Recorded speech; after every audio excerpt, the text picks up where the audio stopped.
Lagerfest 2024 is upon us. We're shutting down State Street in Appleton to celebrate Oktoberfest with the lager. Join us and 20 other breweries on October 5th as we bring our best lagers for you to enjoy. Your ticket includes access to the festival grounds with a commemorative glass and all the lager you can drink. That's right, try all of the lagers for one glorious price.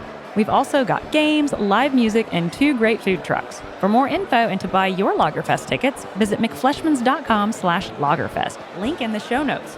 Prost!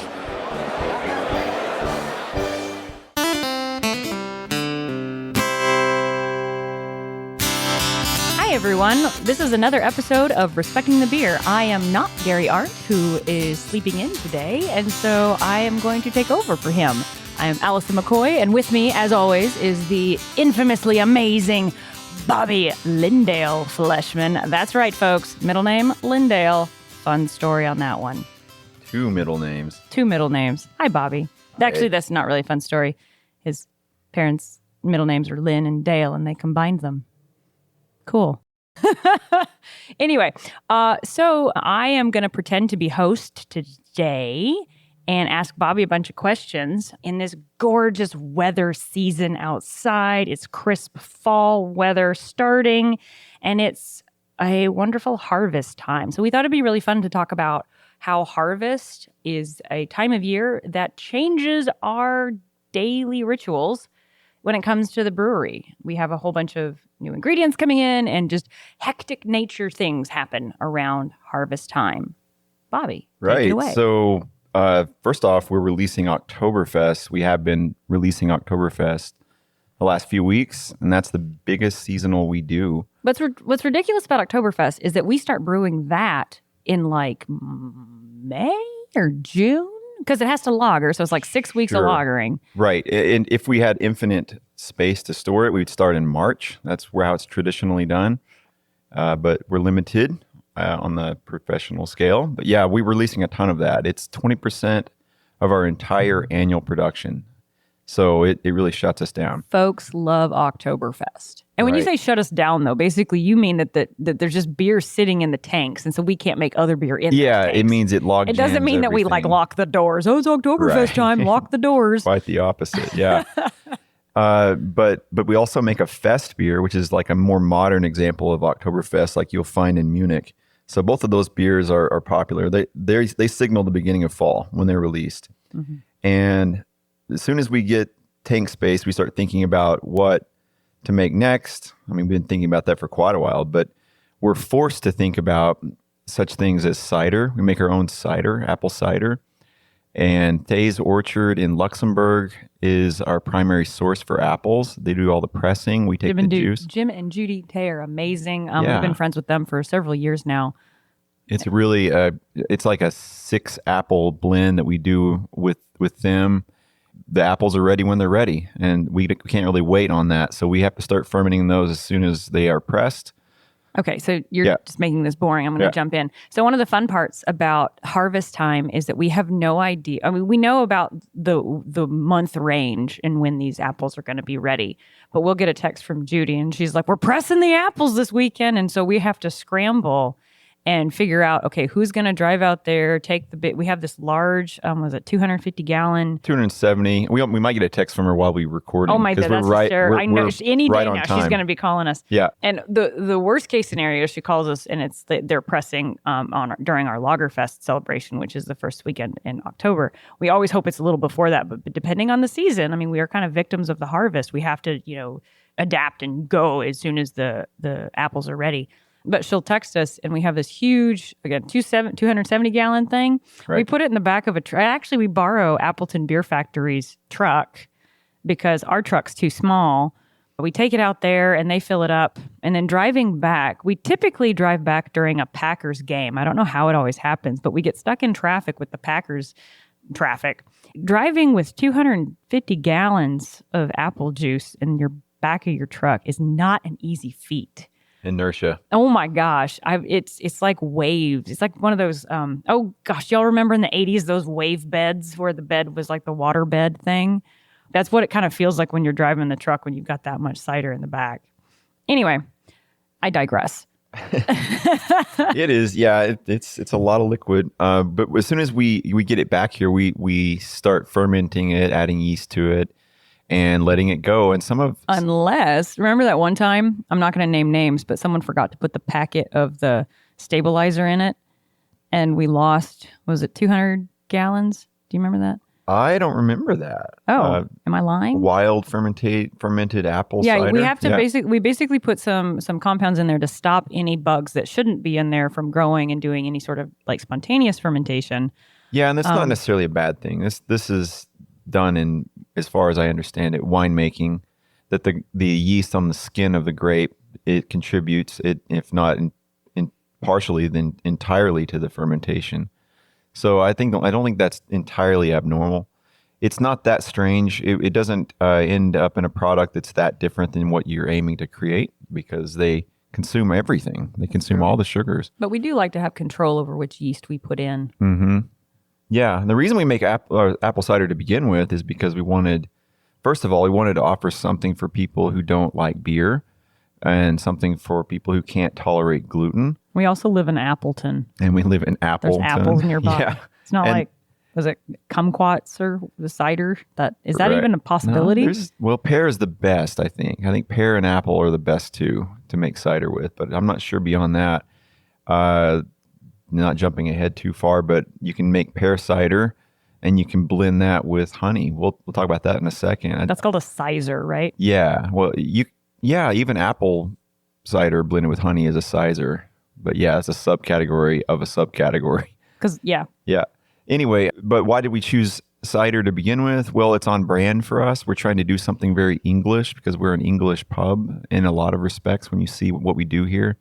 So it felt really on brand and it checked those other boxes. We also live in Appleton. We live in Appleton. Which is actually named after Samuel Appleton, not having to do with anything apples. Which is funny because there's some really good orchards all around, Tay's Orchards being one of them, that make delicious apples, or I guess grow delicious apples. What did we learn? The trees make the apples. We learned from Gary's podcast. Now this is fun. This is meta. We're going to reference each other. Gary has a podcast called Everything Everywhere. Daily. And it's 10-minute snippets. And recently, he was talking about the origin of some old terminology for food, or modern terminology for food. And anyway, fruit was all called apples at some point. All fruits were apples.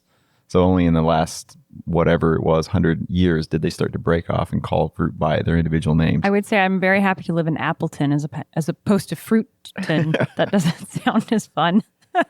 Well, talking about Appleton, we're also known for like Door County cherries in this area of the state. And a place in town called Cherryland's Best makes some of the best products from cherries at this time of year. We take Montmorency cherry and blend that back with the cider. And that's become its own sort of thing. So we're going to have to keep that on all the time, it seems. People really love that one. I think the other nice thing about having the cherry cider, the English cider, we should talk about Bersina. We'll do that in a second. Right. The nice thing is having a gluten-free option, because so many folks these days have, limitations on what they can consume, and beer is gloriously gluten-filled. Rich. And so pizza and beer, that's a great gluten-rich just gluten fest. Anyway, so it's really nice to have those options for folks. But yeah, so our English cider is named Bersina cider. And at its core, it's a dry cider. Mm-hmm. And so what makes it a dry cider? Yeah, that comes down to, so when you're making ciders or wines, you often let them ferment to completion, and then you come back and you do what's called back sweetening, and you can do that a couple of different ways. You can add sugar to that. Let's see, that sugar source could be honey. That sugar source could be sucrose or some kind of dextrose, which is corn sugar. Or you can add apple juice that's been pasteurized. And the reason it's important that it's pasteurized is because you don't want to kickstart fermentation for the sweet stuff that you just put in there. So that's another thing you can do. And you can make what's called a sweet cider. There's other ways to do it. You can arrest fermentation. You can stop it from fermenting to begin with. That may not be the preferred method by some people. I don't choose that method usually. But yeah, I think you're looking for that balance of sweet to tartness, because apples bring some tannins with them, and definitely a high level of acidity. They can be the same pH anyway, not to necessarily relate pH to acidity, but they can have the same level of acidity that your sour beers do, like even in Belgium. You're panning through your phone. I am. I'm looking up the history of Bersina artists in Appleton. So we named our English cider Bersina's cider, and that's the dry one, if I'm correct. Correct. And then the sweet one is Horace's cider. So those names come from Horace and Bersina artists who are actually, they married in secret as slaves and were freed during the Civil War. And then they made their way, after they were freed from slavery, into Appleton, and that's where they settled. There's no known pictures of Bersina, but there is a really great write-up of Horace and some pictures from the Appleton Historical Society. Yeah. It occurs to me as we're... left slavery and became free in Appleton. And it was Gwen Sargent's idea that we follow this. Yeah. She owns the bike shop next to us, and she also is active in the Historical Society. So I don't know if it was her or my idea or Allison's that we wanted to honor Black heritage with our ciders. Yeah. So that's where these names came from. In fact, the cherry cider doesn't have a name per se yet. So we may need to put our thinkers on that. Oh, that's a great idea. Yeah. Ooh, naming beers is so hard. Naming ciders and beers. So there's going to be a lot of historical figures we can look to, I'm sure, once we open up the books. So yeah, I just wanted to give a shout out. Yay, Appleton Historical Society. What else comes out in harvest time? Lots of things. Well, grapes. Believe it or not, they grow grapes. Even within almost the city limits, honestly, of Appleton. And we're friends with Eric and Sharon, I want to say. You better get that right. I better get that she'll right. She'll be mad. She will be. Not that she would. She's probably a lovely person. I have not. Yeah, a lot of names. By the way, I sell beer, so I meet like thousands of people a year, and I got a terrible memory. But ooh, that's a good side story. So when Gary's not here, we're just going to keep wandering. If you have met Bobby and he doesn't remember your name, he is very sorry. This is going to go really extreme. You were in a head-on collision when you were 17 and you had your kind of skull crushed in a little bit. You shouldn't be alive, but you are. And I'm thankful for it because you're amazing.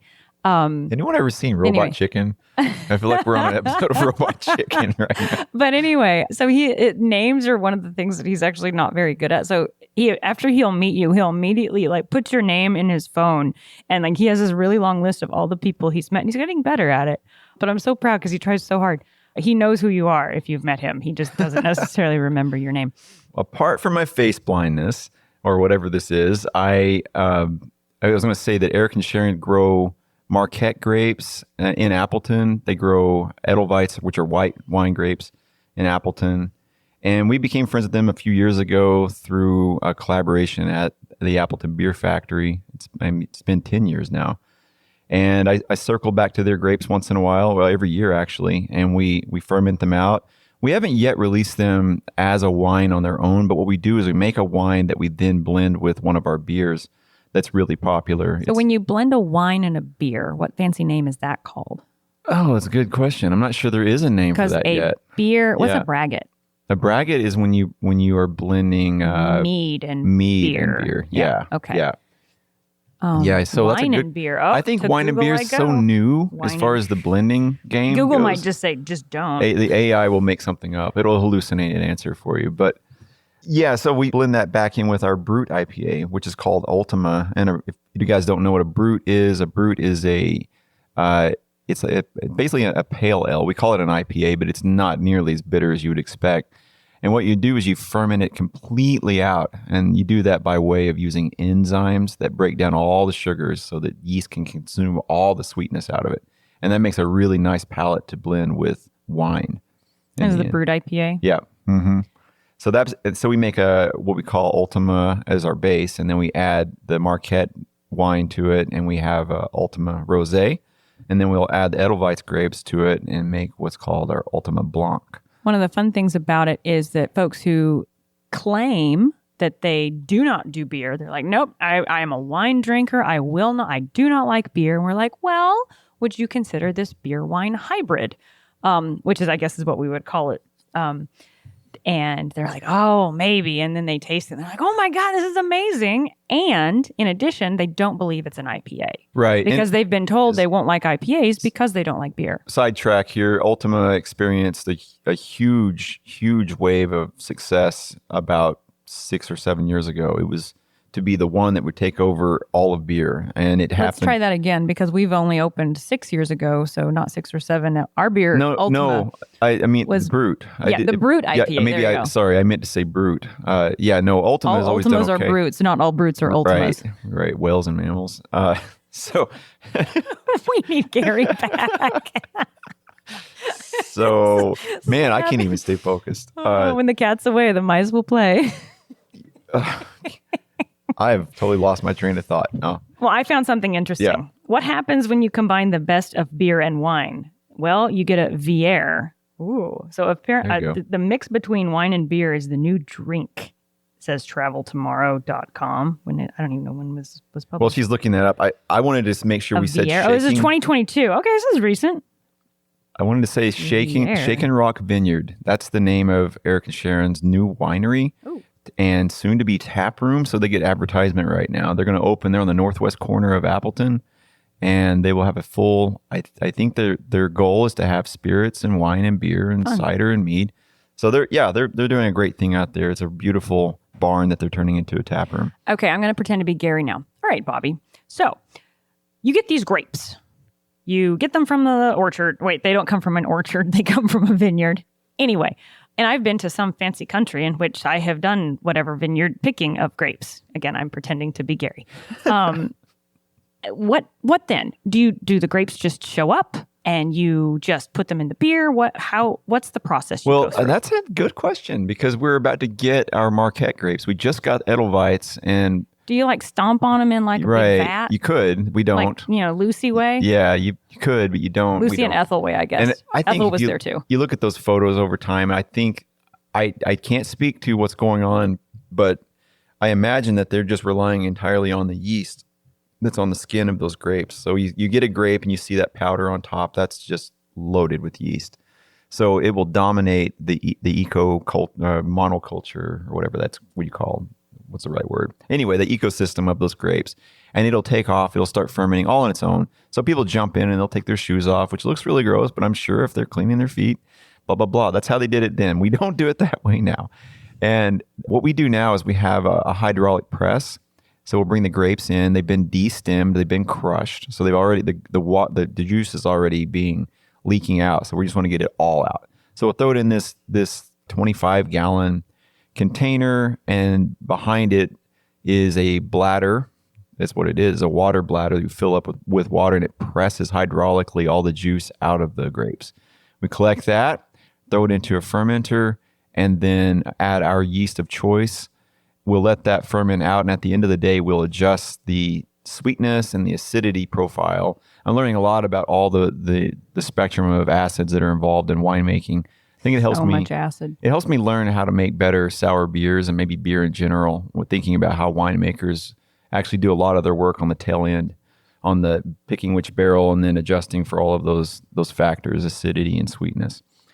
So yeah, we just let nature do its thing. We have Cabernet barrels and Merlot barrels from Napa that we ferment inside of. Now, is the next round of grapes, are they going to be white grapes or purple grapes? They were, well, first of all, it was red grapes. I guess they're not purple. Well, they look purple. So. Well, we have a bluebell that we do as well, and it's very purple, but a table wine. And then, so anyway, we already have our white. The Edelweiss arrived to us 2 weeks ago. They've already fermented out, so now we're starting to think about adjusting those. It's really hazy, by the way. It's really hazy, so we're adding. Is it supposed to be? Pectinase. Pectinase is an enzyme that breaks down pectin. Pectin is what gives almost any fruit with a skin its integrity, but it manifests in a hazy end product. You don't care about that. In fact, you add it to jellies. Oftentimes, it gives it some body at huge levels. Yeah. Speaking of pectin, I'm going to take us into another topic. Yeah. So we're talking about harvest and just all the different kinds of ingredients that come our way and how we adapt quickly to brew whatever it is while those ingredients are as fresh as can be. And we are getting into the season. I swung by the coffee shop this morning, and in my hand is a pumpkin spice latte because it's that time of year. And so we always get inquiries, and people are excited about the pumpkin beers. The pumpkin beer will never die. I know. It seems like every year people say this is the last year. It needs no comment. Anyway, but this is the pumpkin harvesting time, and so the problem is that when pumpkins are ready to harvest, we would have had to brew the beer 3 or 4 weeks ago. And so its pumpkin beer should really be coming out like in December or in, late November, because the pumpkins are really kind of ready in October, pumpkin season time. But there's one of the things we wanted to share on this podcast is there's really kind of 2 types of pumpkin beers. There's pumpkin spiced beer, and then there's actual pumpkin beer. Bobby, can you explain the differences, please? Right. I think it's fairly self-explanatory, but when you're doing a pumpkin beer, you're using the flesh of a pumpkin. I like to use Cinderella pumpkin. And in and of itself, for those that don't know, those are the really the big fat ones that are squashed in the middle that are just crap for jack-o'-lantern making. Yeah, the hole in the middle, if at all, is like a baseball size. Yeah, it looks like a patty pan. It's like squished all down, and it looks like you just smashed the pumpkin in the center. But it's great for making pies with. I mean, number one, I think it's just the amount of flesh you're working with. Mm-hmm. But and number two, I think the quality. But what we do is we'll take those, we'll quarter them up or chop them up into cubes, 4-inch on edge-ish, and then we'll throw them into an oven. So this is how you get flavor from pumpkin. The pumpkin in and of itself is pretty flavorless. So if you were to puree that and throw it into a mash with your grain as you're making beer, you're not going to get a lot out of it except a bunch of starch maybe leaking into your mash, which doesn't go anywhere. So what you'll do is you'll throw it in an oven and you'll generate what are called Maillard products. You're cooking. I'm just going to take over. So this is for a pumpkin beer where we've actually fermented the sugars from the pumpkin.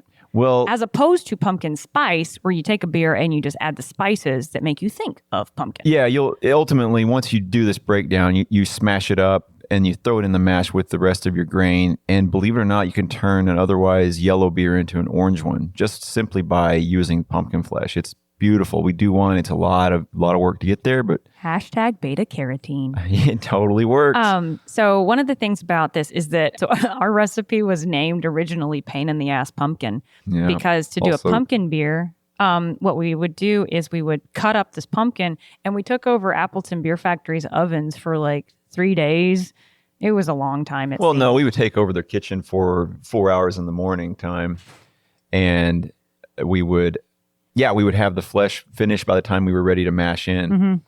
Mm-hmm. So one of the fun things about the pumpkin beer is that you can really get a good sense of pumpkin flavor as opposed to the pumpkin spice. Bobby, what about pumpkin spice? Well, first of all, I wanted to finish our own pumpkin recipe. We'll take the seeds too. We'll toast those and throw those into the mash. There's multiple levels to this, but pumpkin spice is just what it sounds like. It's where you create a beer that looks orange. It has maybe a little toastiness. It makes you think of fall, but then you're adding those same spices you would for a good pie recipe. And so it's very suggestive. And there's lots of examples of this in the culinary world where you do things that suggest other things and your mind fills in the blanks. Yeah. So there's 2 styles. I appreciate a pumpkin ale. The pumpkin spice, it can be done fine, I guess. But anyway, we don't know quite which one we'll have yet this go about because... We don't... Yeah, that's true. We may have a couple. On the timing of our pumpkin beer, we're not able to have it ready at the beginning of, I would say, September. Right. Because the pumpkins themselves aren't available until about that time, if at the earliest. So we'll take them and we'll be releasing our pumpkin ales at the end of October. That gives us enough time to pull that off, which is perfect, right? Because you want to get Halloween and you want to carry yourself all the way through Thanksgiving. Oh, that reminds me. We would do a beer mixture where we would take the pumpkin ale and we would mix it with the porter, I believe, and we called it the Ichabod Crane. Oh, no, it was Public House Pint. It was the stout. No, it was the porter. Because White Horse is our porter. Yeah, White Horse Porter. Yeah. And so we would call it the Ichabod Crane. The Ichabod. That was really good. I forgot we did that. Yeah. But are we planning to make a pumpkin? All right, Sam, we're going to let the cat out of the bag. So Vantage Point is every year we make Vantage Point our Imperial Stout. Are we going to Imperial Stout it? Yeah. Oh. So we're going to do hot off the presses, friends. A pumpkin spice Imperial Stout. Now we're held to this because now it's on record. Oh, this is the first I'm hearing of this. Oh my God, my mouth is watering. I'm going to take a drink of my pumpkin spice latte. And then maybe if our brewers are of the right mindset, we'll make them do the other one too. That means that's Bobby's. Speak for if you haven't pissed him off by the fact that they have to cut up all these pumpkins. And did you hear before? He was like, it's actually like 4-inch cubes. He will go in with his tape measure and you got to get all the surface area. You can't get any color and flavor You've done out this of a calculation, pumpkin. haven't you? It just seems like that's a good size. Yeah. Yeah. Okay. Other things that we harvest. Apparently we harvest hops. Or Hops we don't is the harvest number hops. one in the beer world. It's the number one thing. But that we're we getting care hops about. throughout the year. What's the deal? You're right. Well, first of all, let's just quickly advertise. We have a harvest ale coming out that we made with fresh hops out of Steve Main's backyard. He brought us We love Steve. like 20 pounds of hops, and that went into a special release coming up. It's an IPA that actually it's a pale ale, and we use honey to finish it from, I believe, our roof. So there's a lot of harvest elements in that beer. So we're calling that a bees. harvest ale. In modern times, hops are kept cold and they're kept in nitrogen environments. So you can buy hops throughout the year, but there is something you lose. There's a volatile element to hops, and you're going to lose some of those aromatics. That's what makes the terpene level and the romance of these harvest ales so amazing. Do they taste more grassy? They like do. The field tastes like it was just there yesterday. They're not for everyone because they do definitely taste grassy, like fresh lawn. They're really high in those terpene levels, but the people that like them love them. Go team. Yeah. Cool. Okay. Well, I guess that ends our discussion on harvesting time. And what's really fun is we did it all without Gary, and he will be he has missed a lot. He actually just walked in the door, so he'll be here on the next episode. But I feel very proud to have been our host this time. This will be the lost episode. All right, then that concludes this episode of Respecting the Beer. Make sure you subscribe to the show. I'm reading this thing I'm supposed to read. Make sure you subscribe to this show in your favorite podcast player so you'll never miss an episode, and feel free to join us on the Facebook group and get updates between episodes, and to support the show over on Patreon. Links to both of these are in the show notes. Until next time, please remember to respect the beer.